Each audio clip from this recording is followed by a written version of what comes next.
Yes, Jamaicans, there is something I want to talk about today. I hope that you can lend me a listening ear. Jamaicans have been suffering over the years underneath politicians, whether they are leaders or they are opposition leaders. When one leader is in, the other leader object to what one leader is doing, even if the leader is doing something right.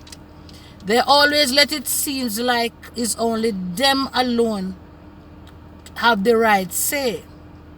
I recognize that you guys have been playing this politics game for years, keeping Jamaica bound, keeping Jamaicans bound and enslaved.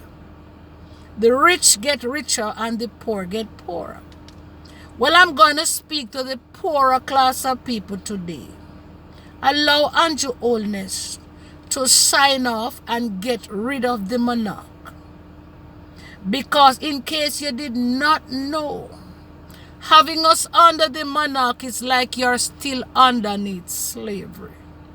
So Andrew Holness, I divine says, God says, go full speed ahead and take us out of the monarch.